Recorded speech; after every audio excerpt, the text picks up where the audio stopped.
My name is Amanda Lonergan and I'm the voice of the family project worker with Communities for Children and Noah's Ark, based on Dja Dja Wurrung country in Bendigo, Victoria. Today I'm speaking with Dr Paul Prichard, who is the Training and Development Manager with the Centre for Community Child Health at Murdoch Children's Research Institute. For more than 30 years, Paul has been pursuing better lives for the children, young people, adults and families that he works with. His career has spanned primary teaching, youth work, residential care and the coordination, development and management of family support, parenting and volunteer interventions. Welcome, Paul, and thank you for being here. Thanks. This discussion will focus on authentic engagement with families and consider ways to ensure that we as practitioners are doing the best we can to ensure successful outcomes for all.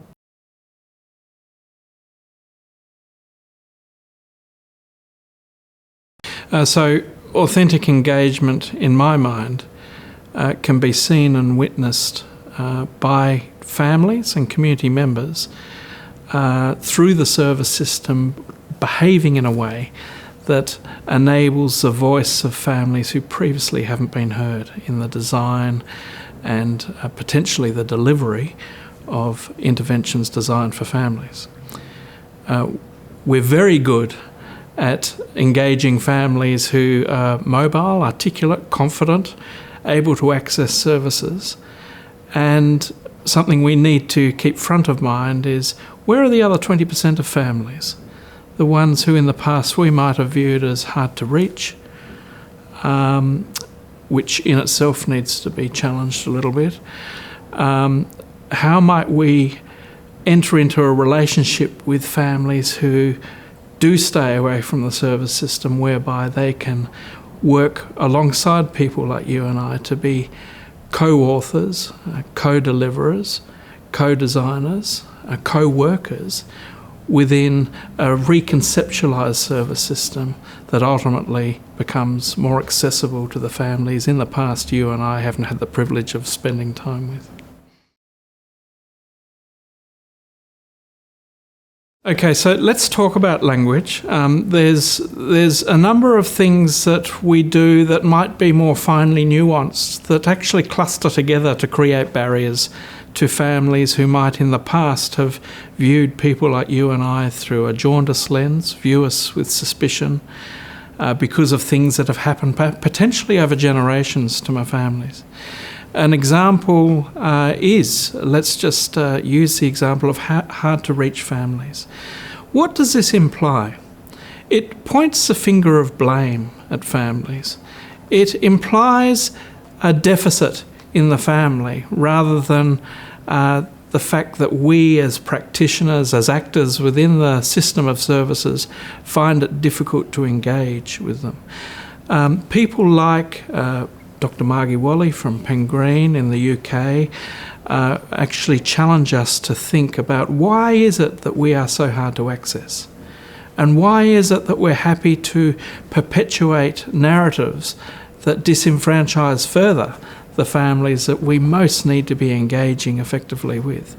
Other terms include the consumer, the user, with which Emeritus Professor Dorothy Scott points out to us imply a sucking of resource out of the system, when in fact we should be viewing opportunities to engage effectively with families who have stuff to teach us as a real privilege, whereby they become contributors to a new way of working which results in us engaging effectively with a much broader cross-section of the communities that we're here to serve.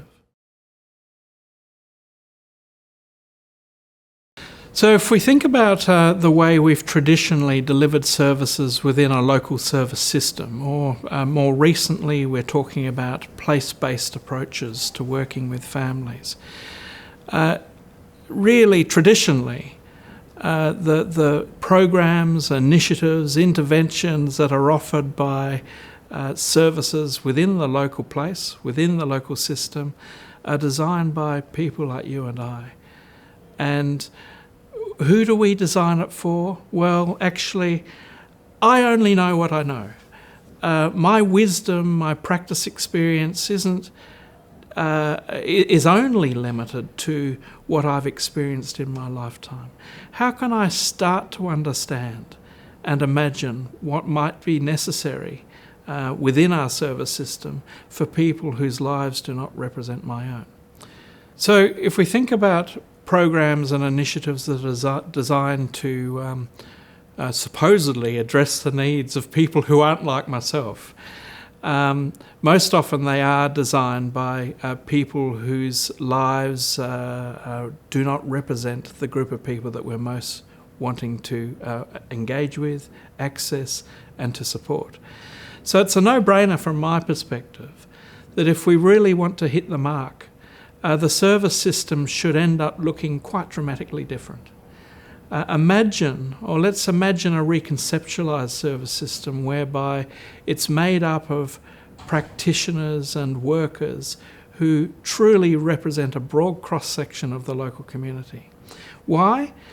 Because local community members, including those who in the past might have stayed away from services, have a rich story to tell that we can pull a lot of learning from. And the truth is, they are more credible in the eyes of other people like themselves than you and I ever could be. So imagine if I could work within a humbled system, system humility, whereby parents and community members are supported to move to a place where they can assume credible and authorised roles as co-workers within services, working with confidence alongside you and I, where they teach me and I teach them. We push each other as co-learners and co-reflectors to new places of practice. Their position and confidence alongside myself actually speak volumes about the potential for families to re-engage with a system that they might have lost faith in.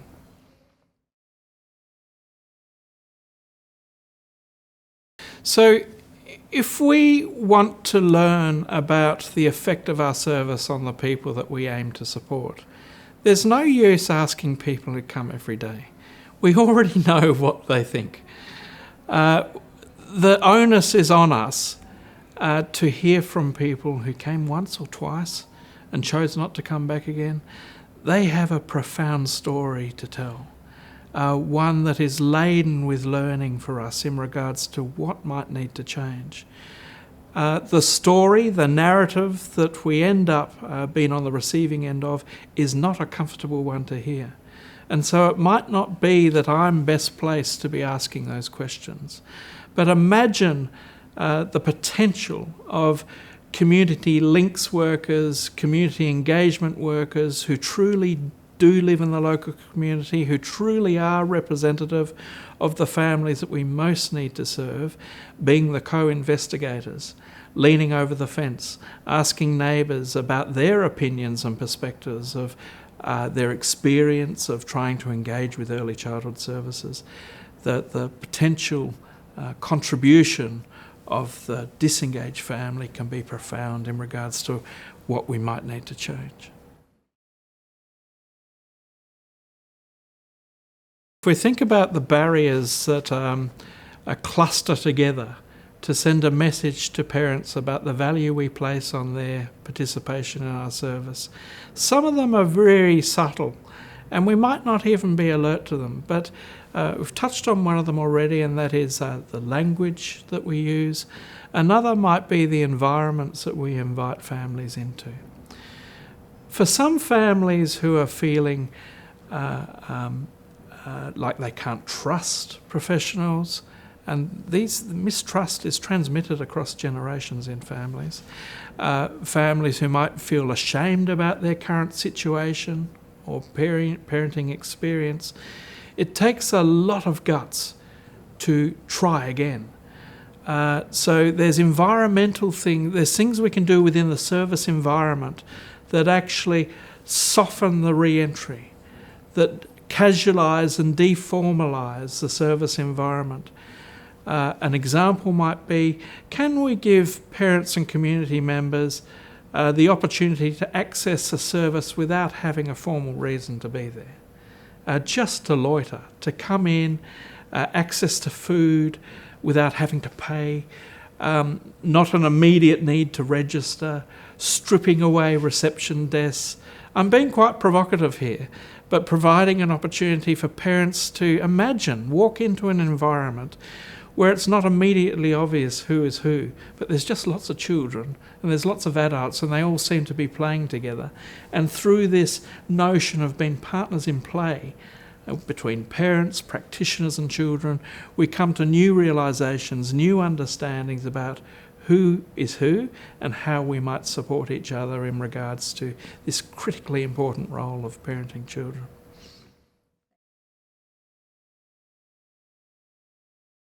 So we've come to understand, and this is there's evidence behind this, that the giving and receiving of feedback in relationships is critically important for the sustainability of the relationship and in order to help you and I to move to new places of practice. There's a danger in me considering reflection as a solo pursuit, whereby I give myself feedback in regards to how good I am at what I do. Why? I might, if I'm not careful, affirm myself about being pretty good at stuff that is in reality pretty sloppy practice, or disrespectful even. Or I might land myself in a position of being disturbed or feeling wobbly just through my own reflection, realising that, oh crikey, I have a long way to go. So what we know about a critical reflective practice is that we need and deserve a firm anchor point of other leading practitioners, of the evidence in the literature, of theoretical perspectives to guide and temper our own reflection and help us arrive at potentially disturbing places. And disturbance is a good thing, it helps us to learn, but also enables the opportunity for me to be restored in my disturbance and arrive at a new perspective, at a new place of learning, and potentially at more effective ways of being helpful to the people I want to serve.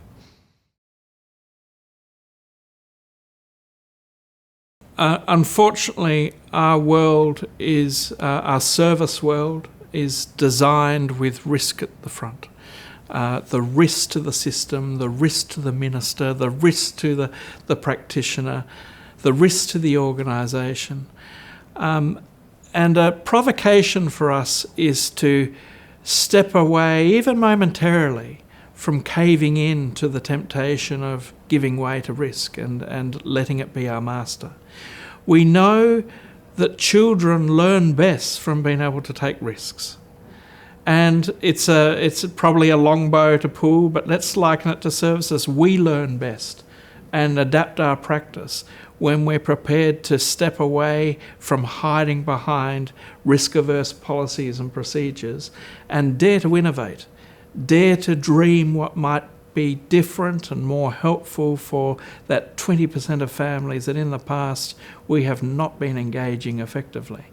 That requires us potentially to put risk to the side, to of course consider the risks, but consider the risk of not doing things differently as well. What is the effect of us continuing to do more of the same? Sounds like a definition of insanity, doesn't it? Another example of the language we use is the notion of vulnerability. Now, vulnerability is a term that's grossly misused in the delivery of services. We, in fact, label whole families and even whole communities as vulnerable. The vulnerable community, the vulnerable family. We have to ask ourselves, says who? Says who? What is vulnerability? Well, in reality, vulnerability is a state. It's not a trait. It's not something that defines me. I move into and I move out of periods of vulnerability, and most humans do. It's a no-brainer then that we actually should challenge ourselves to stop wrapping up whole communities as the vulnerable. There will be people living in those communities who feel anything but vulnerable. But whole policies, resource distribution, service design are often influenced heavily by this label of vulnerable communities. So if we think about vulnerability as a state, and not a trait, as something that I move into and out of throughout the life course. The same goes for the parents that we serve. There's times where they might be feeling anything but vulnerable. Let's also think about the notion of vulnerability meeting vulnerability. Imagine, if you will, a practitioner being able to work from a somewhat humbled stance with confidence, whereby they can strip away the trappings of power and authority and privilege, all the little messages that are sent subliminally to parents and community members. I'm more powerful than you. I'm privileged in this environment. And allow the parent for a moment in this first encounter critically to view the practitioner as just another human, as another person who's stumbling their way through life. We have there this intimacy of human meets human, an opportunity to start to build rapport, trust, safety. And if we have the skill and the wherewithal to do this well, particularly at the front end of a relationship, we open the door to a greater depth of exchange, an increased understanding about each other, and the potential to understand theoretically more about the ecology of the things that influence the parent to behave the way she or he does, rather than just be on the receiving end of surface responses that are easy to give to the practitioner because I don't trust her. We also know, in regards to this, that if there is no trust and rapport, and if parents don't feel safe, they will typically tell the practitioner what they think the practitioner wants to hear. So putting energy and time into building trust, safety, rapport enables a deeper level of sharing, which ultimately is going to be more helpful in the process of enabling parents to take control of what they're encountering with their children.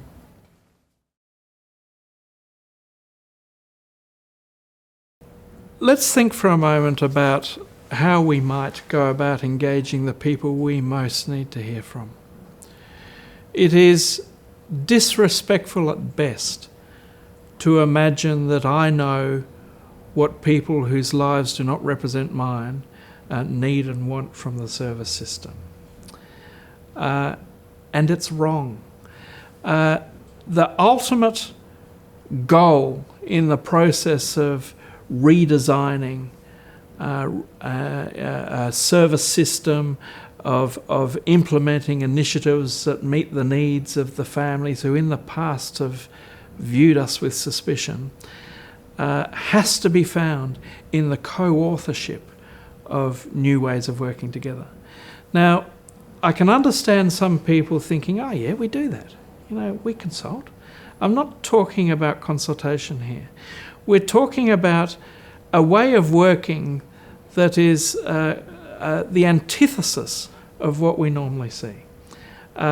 Imagine the potential for a group of people to come together to co-author and eventually co-deliver new ways of working together where this group is broadly representative of research, policy, service provision, and community. And I'm not talking about the worried well. I'm not talking about the squeaky wheel, the loud voice who's always been heard. We've heard that before. But what is it that a family who's really struggling, that they're what are they encountering at the moment? What is it that we need to learn from them? And what is it that we've misunderstood in the past that might enable us to be pushed momentarily into that space of discomfort, where we have to accept actually things have to change. It's not okay to continue working in this way. And once we get into this frame of mind that service design, in the design and implementation of interventions isn't the arena just for experts, you'll never look back. We imagine the potential for parents and community members to be working with authority alongside policymakers and practitioners in the delivery and governance of new and previously untried ways of working.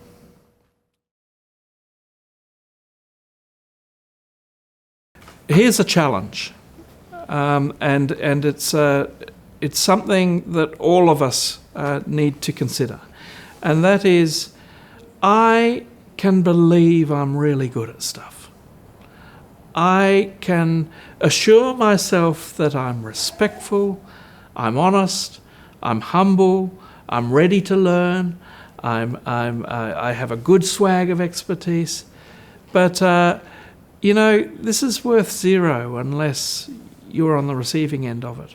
And one of the dangers in advocating for a new way of working in the co-design and delivery of service models is the message of relational practice sounds so simplistic on the surface that people can dismiss it.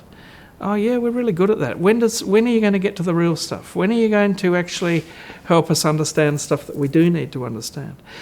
But what it deserves is a deeper exploration, a careful unfolding of the reality of, oh, so you're respectful. Show me.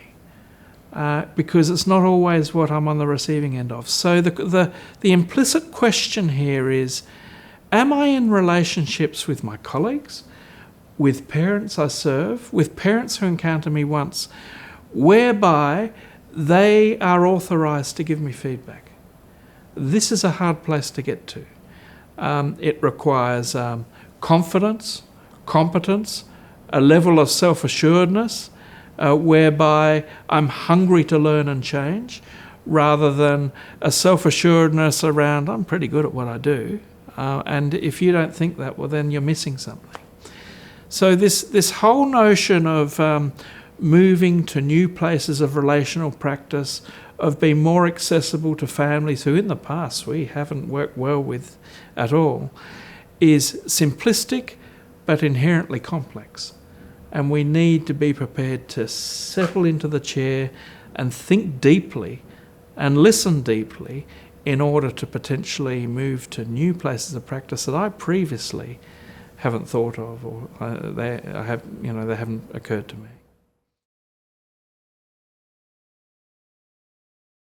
So the notion of when to engage, look, from my perspective, it's really there's something inherently disrespectful in believing that I know what's best for you.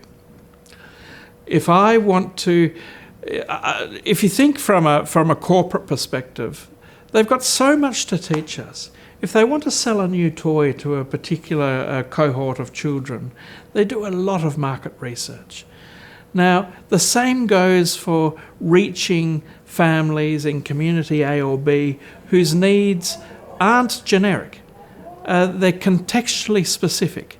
So in every instance, we have a duty right at the beginning to engage in a meaningful way whereby there's a broad cross-section of community members, mums, dads, grandparents, children and others who feel confident enough to tell us the story as it needs to be told.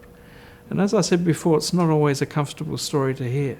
But the lessons we can potentially learn when we enable or work in such a way whereby community members can become the teachers is a potentially transformative space for those of us who in the past have been quite self-assured about our capacity to know what's best for people whose lives don't represent our own.